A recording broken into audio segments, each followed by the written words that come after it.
He smashed the cake I'd bought for him right off the table, frosting exploding all over the patio tiles. My brother looked at the mess, then locked eyes with me and sneered, "Eat it off the ground." The whole backyard went silent for half a second, then erupted in laughter. My stepmom cut through the noise, ice cold. "I'm erasing your name from the family." My dad just stared at the grill. "I'm Bailey Lawson, 25. And that was the moment everything changed. I didn't yell. I didn't cry. I set the knife down, walked past the table, and got in my car. Aunt Helen slipped into the passenger seat without a word. As the string lights faded in the rearview mirror, my phone buzzed once, then kept buzzing. By midnight, 58 missed calls. Before we get into what happened next, smash that like button, subscribe if you haven't already, and drop a comment. Where are you watching from? And have you ever had to cut ties with family? Your story might help someone else. Aunt Helen rode shotgun the entire 4-hour drive back to Raleigh. The highway stretched dark ahead, headlights cutting through the night while the radios stayed off. She broke the silence first. Voice steady, but low. "You know this isn't new, Bailey. They've been pulling this for years." I kept my eyes on the road, fingers tight on the wheel. Helen shifted in her seat, pulling a water bottle from the door pocket. "Remember when Landon wanted that dirt bike? Your dad put it on your credit card? The one meant for emergencies? You paid it off while he wrecked it in weeks?" I nodded once. She wasn't telling me anything I hadn't lived, but hearing it out loud sharpened the edges and the down payment on the beach house. She continued twisting the cap off her bottle. "You co-signed because Robert said it was temporary, just until Lindsay's business picks up. That promise aged like milk." The exit sign for Raleigh glowed ahead. I flicked the blinker and merged right. Helen leaned back, staring at the ceiling. "They treat you like an ATM with a pulse. Landon gets the new SUV because he needs reliable transport. Meanwhile, you're still driving the same sedan from back then." We pulled into my apartment complex just after the drive ended. The lot was quiet, security lights buzzing overhead. I killed the engine and sat there a moment. Helen unbuckled but didn't move to get out. "You don't owe them your future," she said. "Not one more dollar." Inside, the place felt cooler than usual.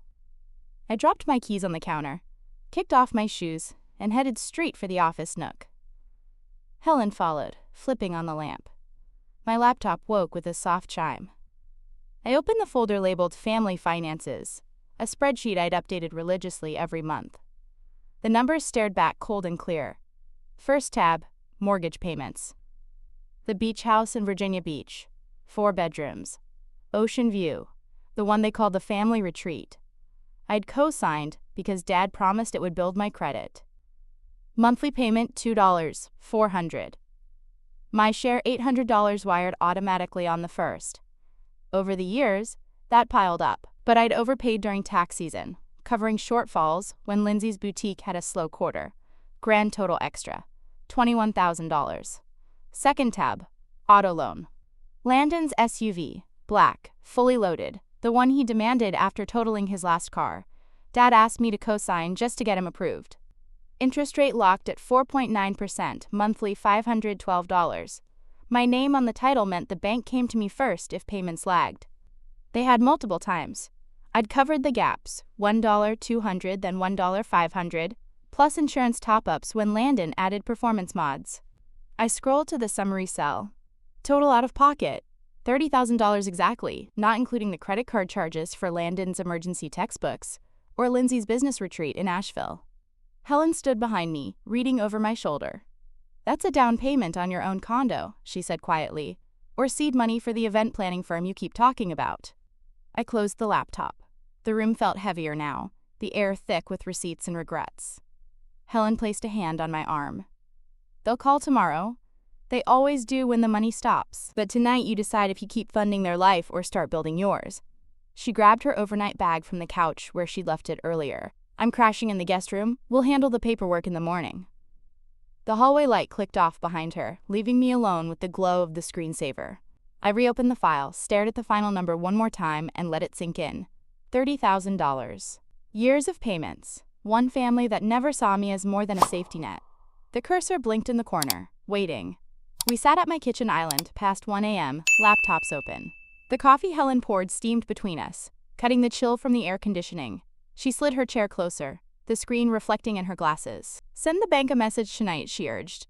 One clear request to pull your name off every obligation. Do it while the anger's fresh. They can't argue with paper.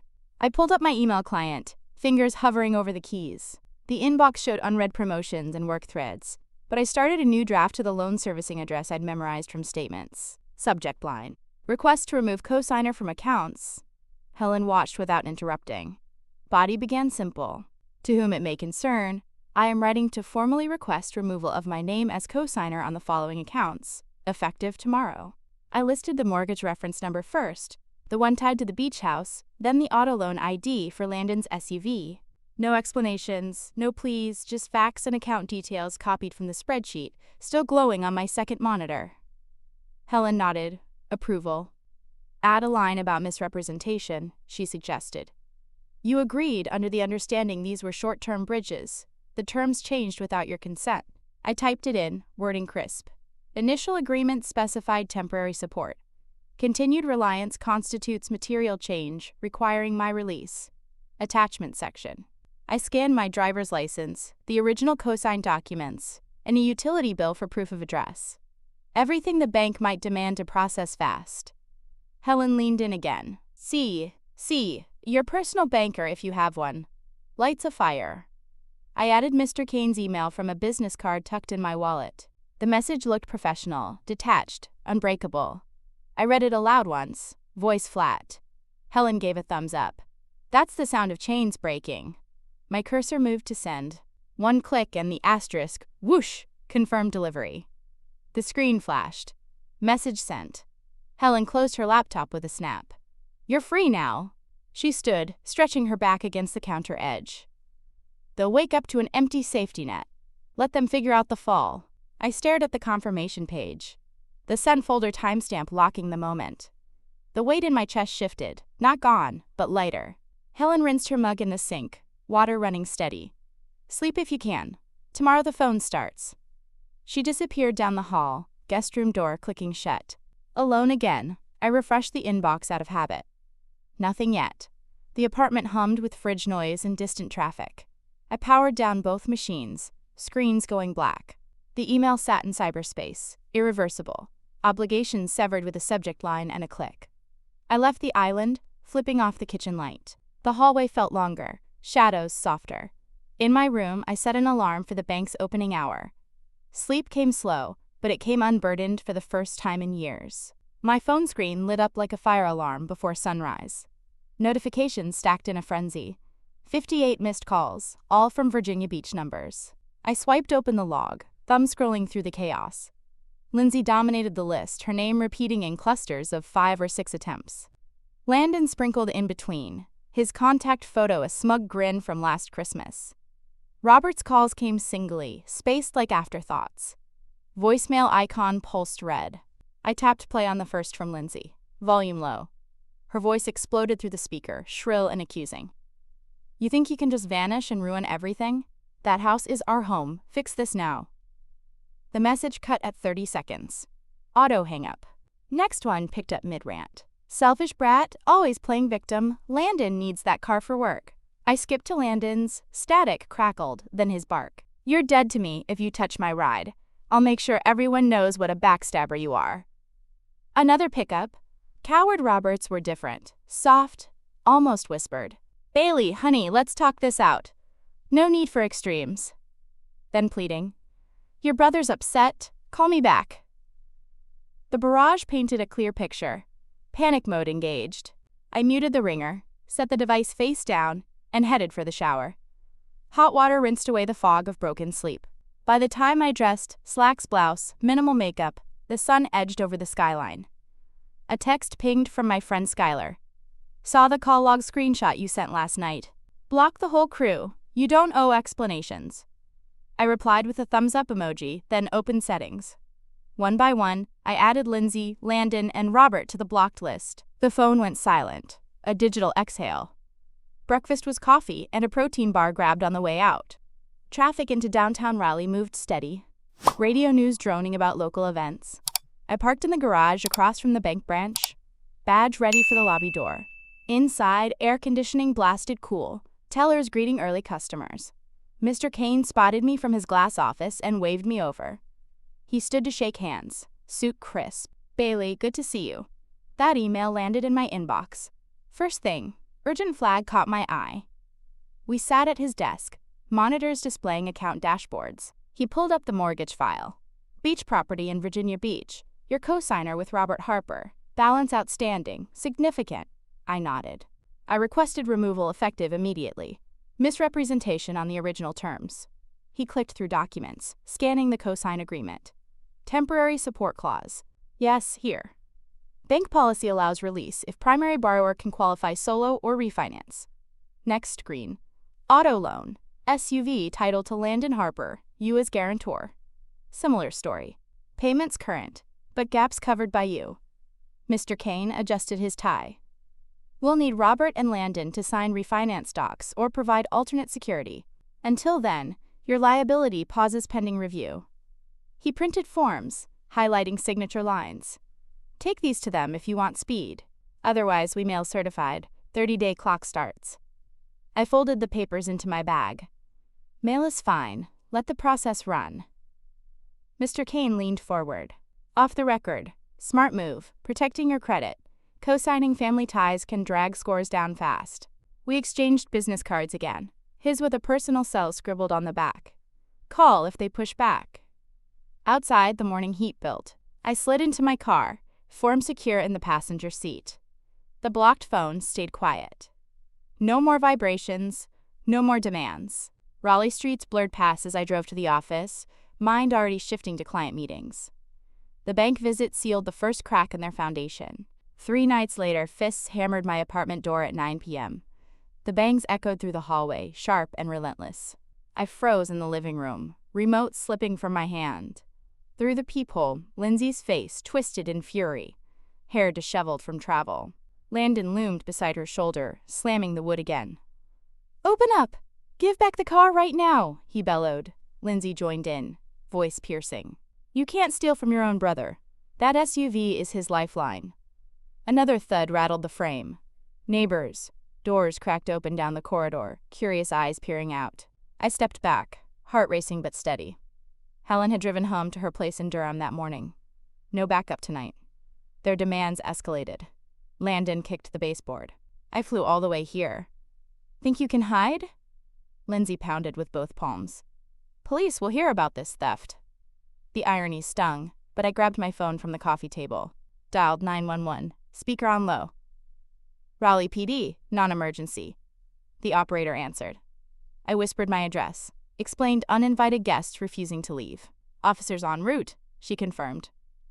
Outside, the racket continued. Sign the papers or else, Lindsay shrieked. Landon rattled the knob. You're destroying our family. Lights flicked on in adjacent units. A baby cried somewhere. I stayed silent behind the deadbolt, watching the clock tick. Sirens grew distant, then closer.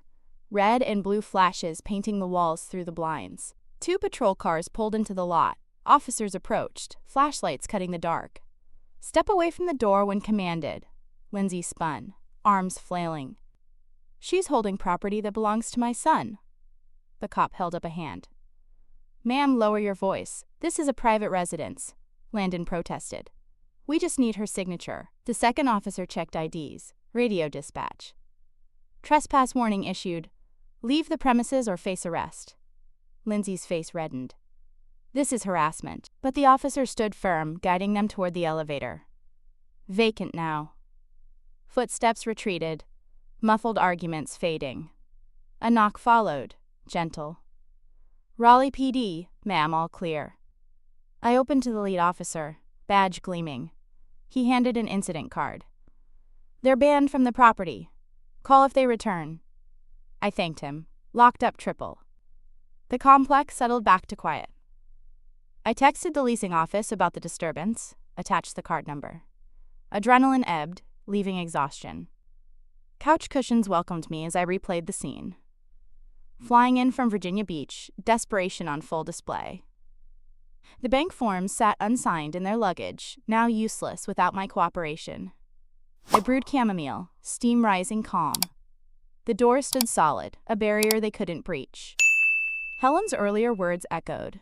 No more access. Police escort sealed that promise. Tomorrow would bring fallout, but tonight the apartment remained mine, peaceful, protected. Morning coffee was interrupted by group chat notifications. The mug paused halfway to my lips as the family thread exploded with pings. Lindsay had posted a novel-length rant, tagging everyone from cousins to old neighbors. Bailey ruined her brother's birthday party, and now she's trying to steal our home. Screenshots of the cake mess followed, angled to hide the smirk on Landon's face. More messages flooded in. She accused me of abandoning family in crisis and hoarding resources while we struggle. Emojis of crying faces and broken hearts punctuated every line. Landon chimed in with a voice note.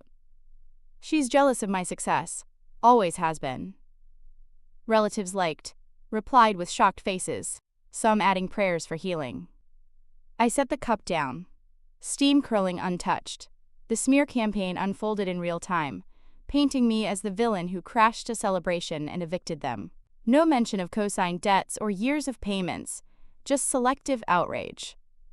Skylar's private message popped up separately, forwarding what she's blasting. Thought you'd want the full picture. Attached were captures of Lindsay's posts, timestamps fresh. One showed the beach house exterior, captioned, "Soon homeless because of greed." Another zoomed on the SUV. "My son's only transport gone." I archived the thread without responding. Blocked users couldn't see my silence, but it protected my feed. Work laptop sat open on the dining table, calendar reminding of a 9:30 stand-up. I drafted an email to my manager, Ms. Vargas. Subject, quick heads up on personal matter. Hi, Ms. Vargas. A family boundary issue has escalated online. It won't impact my deliverables or availability. Everything remains on track for the quarterly events. Appreciate your understanding if any odd calls come through. Best, Bailey. Short, professional, proactive. I hit send before second-guessing the tone. Her reply arrived within minutes. Thanks for the note. Focus on work. HR has your back if needed. Relief settled in. The group chat kept buzzing in the background, but muted now. I scrolled Skylar's forwards once more, noting patterns. Lindsay looped the same phrases, building a narrative for sympathy. Cousins piled on with, "How could she?" and "Prayers for you all." No one asked my side. I closed the app, pushed the phone aside. Breakfast shifted to yogurt and fruit, fuel for the day ahead. Client proposals waited in drafts, venue contracts needing signatures. The online drama felt distant, contained to pixels. Mid-morning, Skylar called. They're live streaming their pity party now. You want me to monitor? I declined. Let it burn out. Energy's better spent on real projects, she laughed. Boss move. By lunch, the posts slowed. Likes plateaued. Comments thinned. The algorithm would bury it soon. I stepped out for a walk around the block. Fresh air clearing residual tension. Raleigh sidewalks bustled with professionals, none the wiser to the digital storm. Back at my desk, focus sharpened. Event timelines aligned. Budgets balanced. The email to Ms. Vargas drew a line. Work untouched by chaos. Family ties frayed further with every public lie. But my foundation stayed solid. A bank envelope slid through my mail slot a few weeks later. The return address confirmed the sender. Thick paper, official seal. I carried it to the kitchen counter, slid it open with a butter knife. Inside, a multi-page letter from Mr. Kane, stamped and notarized. The cover sheet read, "Full release of cosigner liability. Mortgage section first, account closed to my name. Primary borrower now solely responsible. Auto loan followed. Guarantor status terminated. Title transfer pending refinance. No further obligations, no recourse claims." I scanned the fine print, effective date matched my original request. Signatures from bank officers lined the bottom. Dates fresh. A sticky note from Mr. Kane. "Congratulations on protecting your future. Call with questions." His direct line scribbled below. Spreadsheet open on my laptop, I navigated to the budget tab. 2 recurring lines glowed red. Mortgage contribution, vehicle payment. Highlight, delete. Cells blanked out. The monthly surplus jumped 3 figures. Breathing room I hadn't felt in years. Phone buzzed with a work notification. Ms. Vargas forwarded an internal memo. Promotion announcement. Bailey Lawson to senior event planner, effective immediately. Salary bump, expanded team, corner office on the 3rd floor. The timing aligned perfectly. Performance reviews closed last quarter. My portfolio led revenue growth. I printed the release letter, filed it in a new folder labeled Closed Chapters. The deleted budget lines left a clean slate, numbers realigned toward savings goals.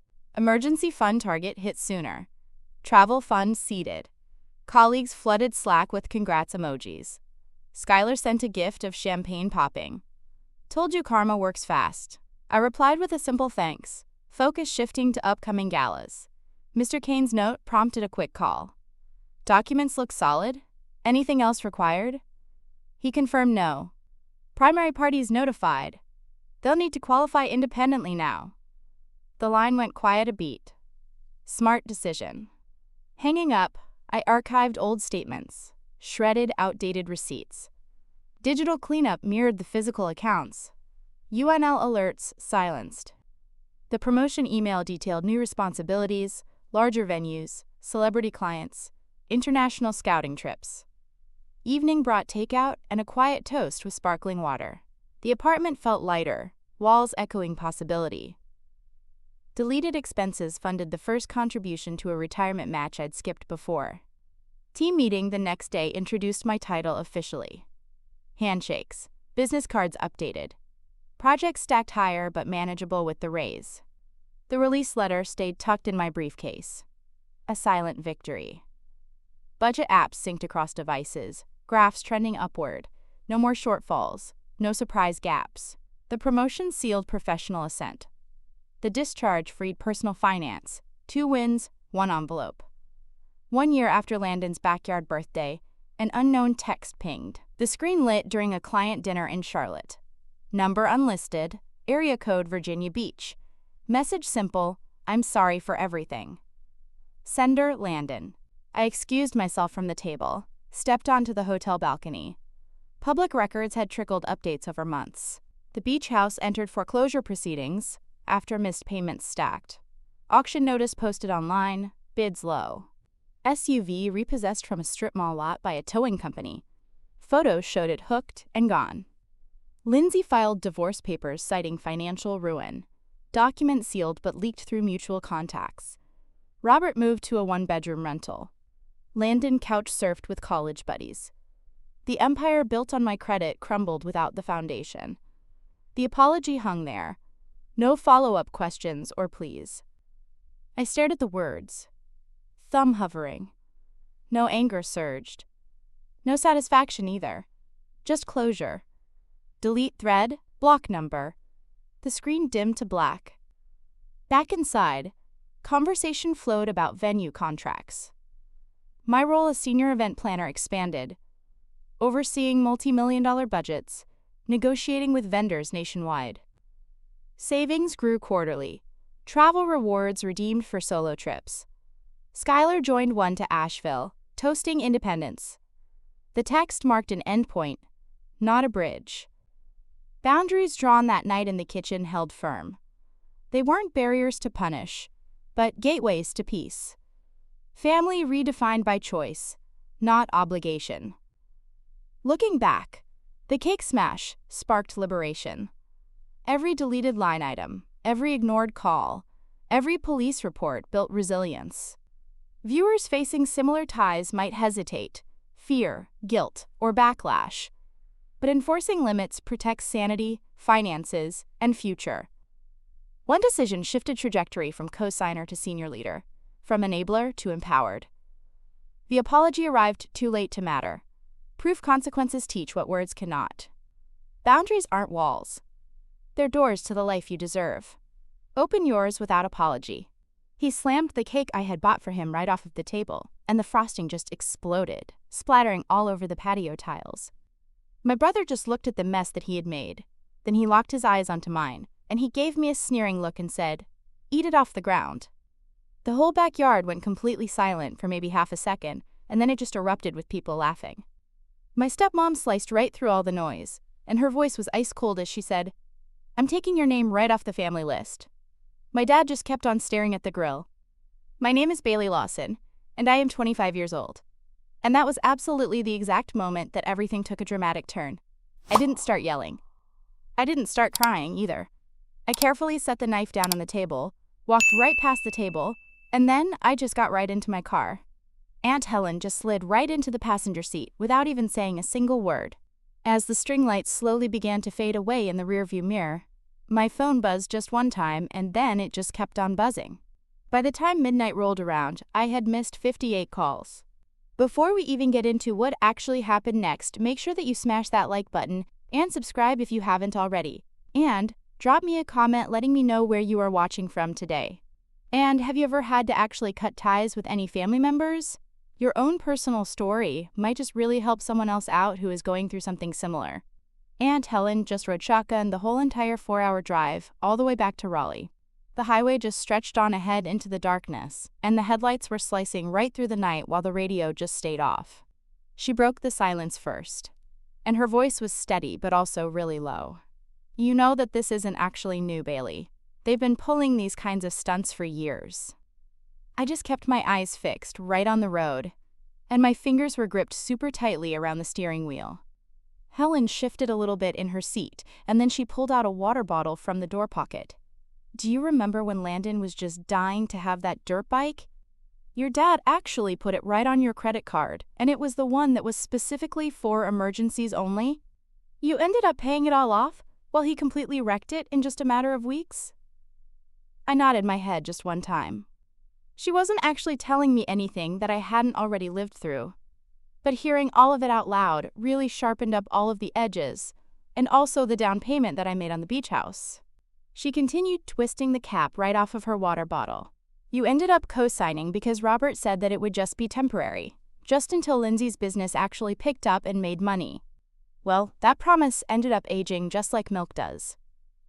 The exit sign for Raleigh just glowed right up ahead of us.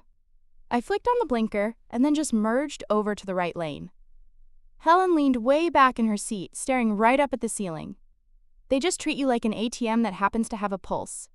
Landon ends up getting the new SUV because he says that he needs reliable transport. Meanwhile, you are still driving that same exact sedan that you have had from back then. We pulled right into my apartment complex just right after the drive finally ended. The parking lot was completely quiet, and the security lights were buzzing way up overhead. I turned off the engine and just sat there for a moment. Helen unbuckled her seatbelt, but didn't really move to actually get out of the car.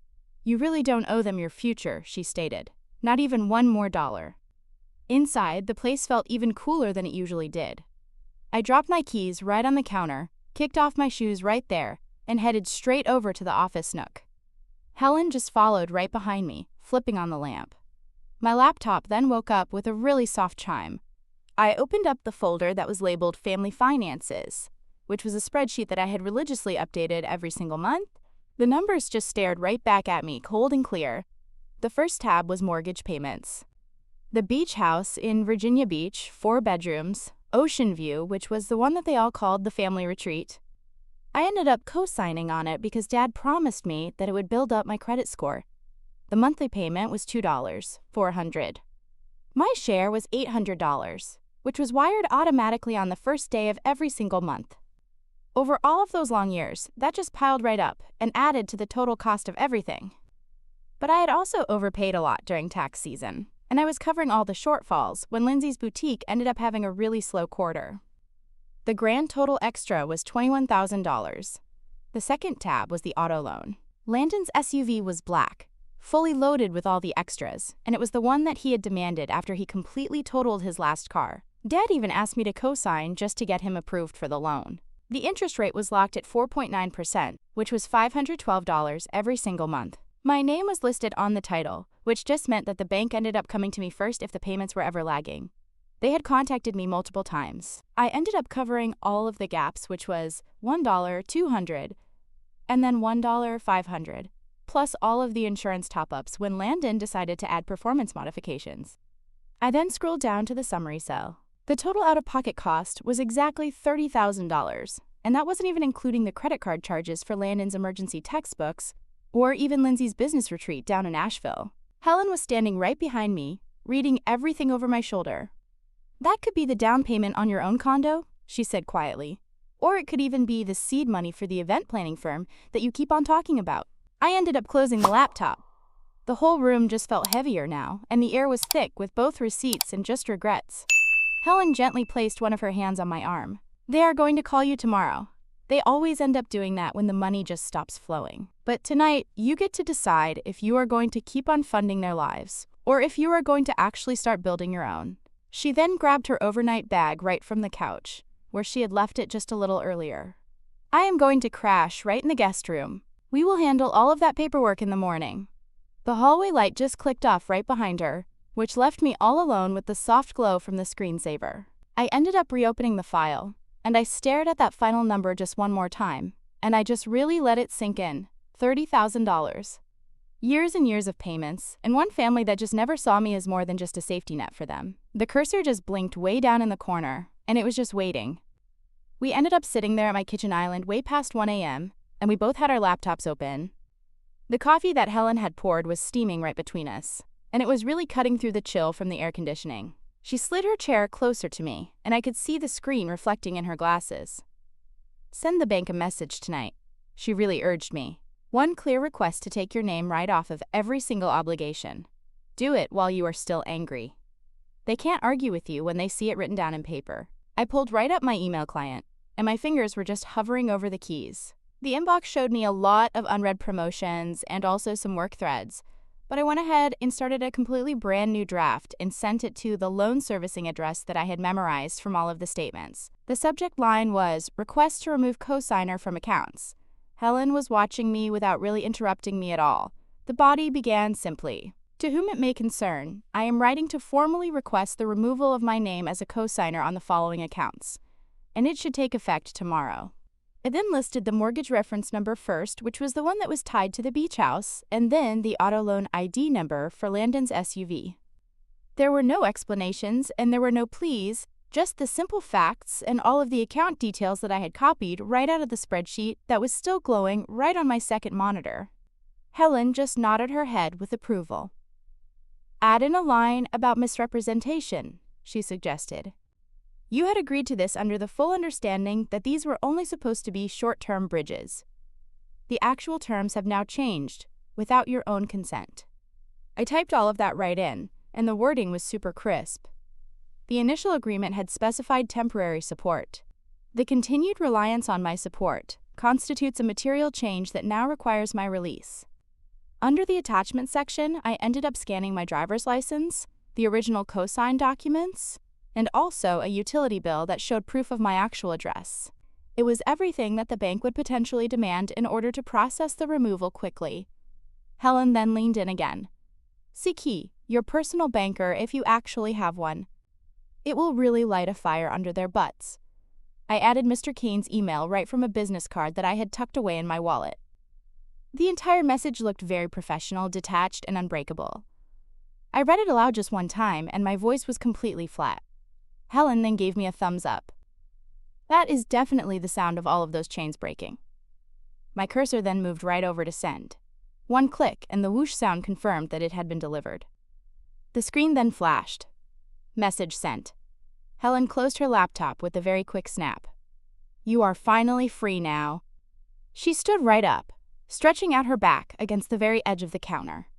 They are going to wake up in the morning to an empty safety net. They can just figure out how to handle the fall themselves. I just stared at the confirmation page, and the sent folder timestamp just locked right in the moment. The weight in my chest then shifted, and it wasn't completely gone, but it was a whole lot lighter. Helen then rinsed her mug out in the sink, and the water was running very steadily. "You should try to get some sleep if you can. Tomorrow, your phone is really going to start to blow up." She just disappeared down the hallway, and the guest room door clicked shut. I was all alone again, and I refreshed my inbox completely out of habit. There was nothing there yet. The apartment just hummed with the noise from the fridge and some distant traffic. I powered down both of the machines, and the screens just went totally black. The email was now sitting there in cyberspace, and it was completely irreversible. All of my obligations were severed with just a simple subject line, and then a single click. I left the island there, flipping off the kitchen light. The hallway just felt a lot longer, and the shadows were also softer. In my room, I set my alarm for the bank's opening hour. Sleep came really slow to me, but it actually came unburdened for the very first time in years. My phone screen lit right up just like a fire alarm before sunrise. The notifications were just stacked in a complete frenzy. I had missed 58 calls, and they were all from numbers down in Virginia Beach. I swiped open the log, and my thumb was just scrolling right through all of the chaos. Lindsay was dominating the entire list, and her name was repeating in clusters of 5 or 6 attempts. Landon was sprinkled somewhere in between, and his contact photo was a smug grin of him from last Christmas. Robert's calls were coming in singly, and they were spaced out just like afterthoughts. The voicemail icon was pulsing red at me.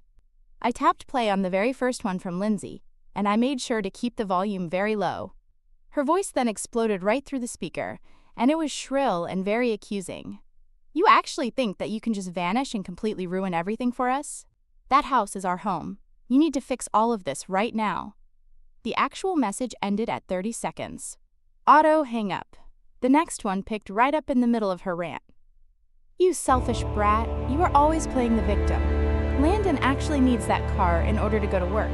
I then skipped right over to Landon's messages. The static crackled, and then I heard his bark. "You are completely dead to me if you touch my ride. I am going to make sure that everyone actually knows what a backstabber you are." Another pickup. All of Robert's messages were different. They were soft and almost whispered. "Bailey, honey, we should really talk all of this out.